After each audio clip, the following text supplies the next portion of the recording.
Le secret dans la vie pour ce qui concerne les finances est assez simple en réalité. Nous le connaissons à peu près tous, mais malheureusement, très peu de personnes l'appliquent.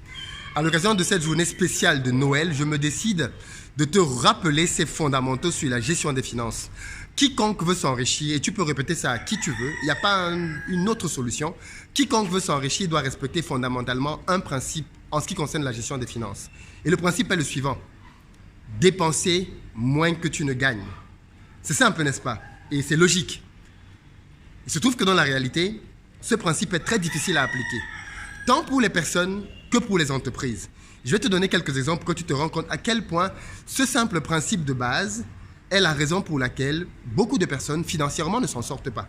Et crois-moi, si tu veux réussir dans la vie pour ce qui concerne le domaine des finances, il n'y a pas 4 chemins possibles.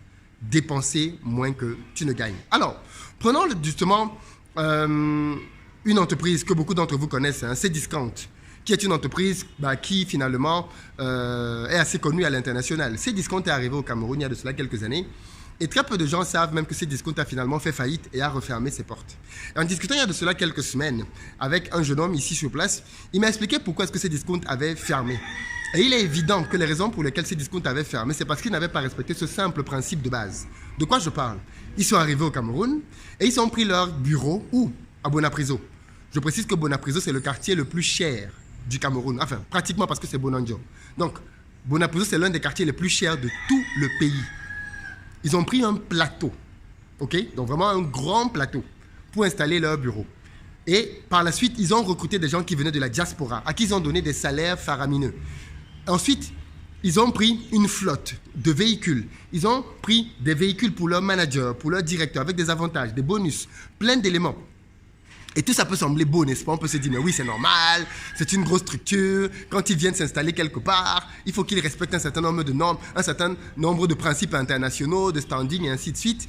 Mais il se trouve que, fondamentalement, toutes ces charges qu'ils se sont mises ont contribué à les mettre dehors. De quoi je parle?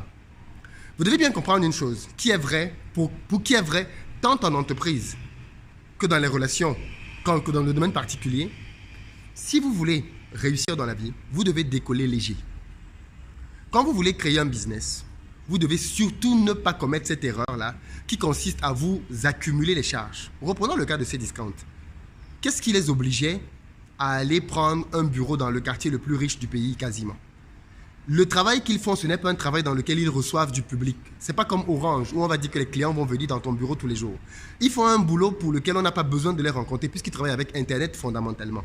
Donc, ils auraient pu prendre un petit bureau, même dans une chambre cachée au fin fond du pays, que ça ne dérangerait pas en fait.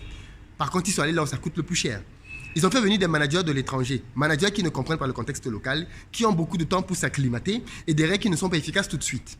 Autre erreur, donc ils auraient pu prendre des gars locaux qui allaient donner la performance nécessaire tout de suite en étant payés 5-10 fois moins cher et sans avoir besoin de tous les avantages qu'ils ont pu se donner pour pouvoir faire bonne presse. Et il se trouve que ce piège-là, je vois beaucoup d'entrepreneurs tomber dans ce piège-là. Beaucoup d'entrepreneurs qui veulent lancer leur business s'embarrassent très rapidement de beaucoup trop de charges. Beaucoup de gens se disent, oui, mais il faut que je lance ma société, il faut que j'ai mon véhicule de fonction, il faut que j'ai mes bureaux dans un très beau quartier, il faut que j'ai mon assistante, il faut que j'ai mon gardien, et ainsi de suite, et ils accumulent des charges. Et ils ne comprennent pas que plus une entreprise est lourde, et moins il lui est facile de décoller.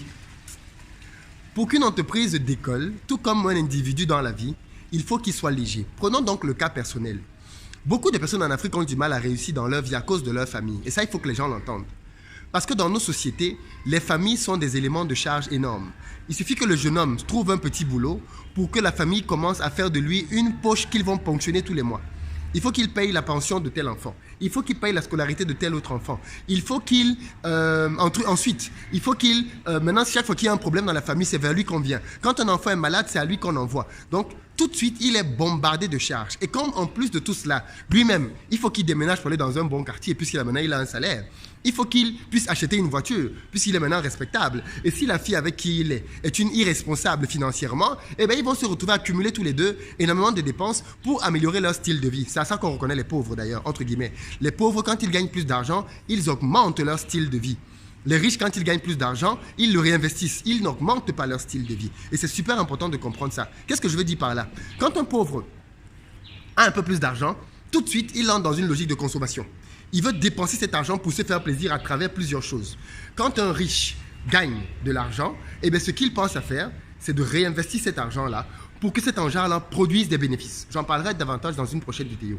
Mais dans tous les cas, beaucoup de nos jeunes, même des moins jeunes, ont eu leur vie plombée à cause des familles, parce que les familles sont des grandes sources de grandes dépenses sur le continent. Et clairement, si tu veux réussir dans la vie en termes de finances, il va falloir que tu apprennes à dire un mot magique, ça s'appelle non. Et ce que je dis là va faire mal à beaucoup de gens, mais parce que je me rends compte que beaucoup de jeunes gens, hommes comme femmes, ne savent pas dire non. Ils ne savent pas dire non à leur père, non à leur mère, non à leur soeur, non à leurs copains, non à leurs copines. Si tu veux réussir financièrement, l'un des mots auxquels tu vas devoir t'habituer, c'est non. Il faut que tu apprennes à dire non. Ton père te demande de l'argent en extra, non. Ta mère te demande de l'argent en extra, non. Ton oncle, ton frère, son enfant est malade, non. Il faut que tu apprennes à dire non. Alors attention, ce que je dis là peut sembler trop dur. Comment est-ce que tu peux dire ça, Philippe? Vous savez, le problème de beaucoup de gens, c'est parce que vous n'avez pas vécu certaines choses. Que vous êtes encore très naïf par rapport à la vie. Mon père a déjà expliqué ça ici à plusieurs reprises, ok? Moi, j'ai vécu avec un homme qui a beaucoup souffert dans la vie. Un homme qui a souffert parce qu'à un moment donné, il était au top. Il était super riche. Et après, il est devenu complètement down. Et l'une des raisons pour lesquelles mon père est devenu complètement down, c'est parce qu'il n'a pas su gérer son argent. Et l'une des raisons pour lesquelles il n'a pas su le gérer, c'est parce que quand il le gagnait, il le dépensait à faire plaisir, à répondre aux besoins de toute la famille, des amis, des copains, ainsi de suite, et à ne jamais le placer là où il fallait le placer. Conclusion, quelques années plus tard, eh bien, il n'avait plus rien quand tout s'est terminé, et toutes les personnes sur qui il avait misé n'étaient plus là pour lui. Donc c'est facile quand on est derrière une caméra de dire « mais non, c'est trop dur, je vais aider, je vais aider, je vais aider ». Primo, depuis que tu appliques cette stratégie, où est-ce que tu en es dans tes finances personnelles? Non, mais c'est vrai, il faut se poser la question honnête. Depuis que tu appliques cette stratégie, où est-ce que tu en es dans tes finances personnelles? Je ne suis pas en train de dire qu'il ne faut pas aider la famille. Je dis qu'il faut avoir un budget proportionnel d'aide. C'est-à-dire que si je touche, par exemple, je dis n'importe quoi, 100 000 francs, je peux décider que 10% de mes revenus vont aller à ma famille. 10%, pas 20, pas 30. 10%. Et si je ne parviens pas à maintenir cet équilibre de donner uniquement 10%, eh bien, il se trouve que c'est ma propre vie que je mets en danger. Parce qu'il faut bien comprendre que si je ne parviens pas à nourrir ma famille comme il faut, eh bien, demain, je suis coupable parce que j'ai voulu aider le monde entier et je n'ai pas pris soin de ceux de qui j'avais une responsabilité directe. Et c'est super important de comprendre ça. Et donc, mon exhortation ici, c'est simplement de dire aux uns et aux autres, si vous voulez réussir dans la vie, que vous soyez en société ou à titre personnel, diminuez vos dépenses. Et il se trouve que quand on est en société, quand les gens commencent à gagner de l'argent, ils ne savent pas s'humilier. À titre personnel, je vais vous donner quelques secrets.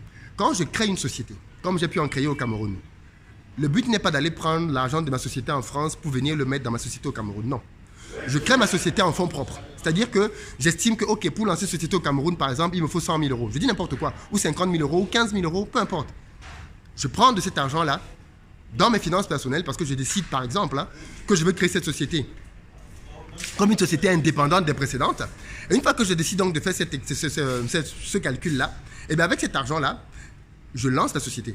Par contre, je ne fais pas l'erreur de ces discounts. C'est-à-dire que je ne crée pas une société qui va avoir beaucoup de charges au début. Ce n'est pas l'objectif, mais vraiment pas l'objectif. Je diminue au maximum les charges. C'est-à-dire que si, par exemple, je dis n'importe quoi, au début de la société, un véhicule n'est pas indispensable, je n'en achète pas un. Et si j'en achète un, il ne sera certainement pas neuf.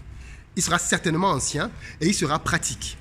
L'objectif, une fois de plus, est d'avoir les charges les plus légères possibles, mais vraiment légères. Et ce n'est qu'avec ce type de mentalité-là que tu vas bâtir quelque chose qui va pouvoir grandir. Parce que quand tu crées une société, il faut qu'elle puisse apporter de l'argent assez rapidement. Donc le but n'est pas d'y injecter un maximum de sous.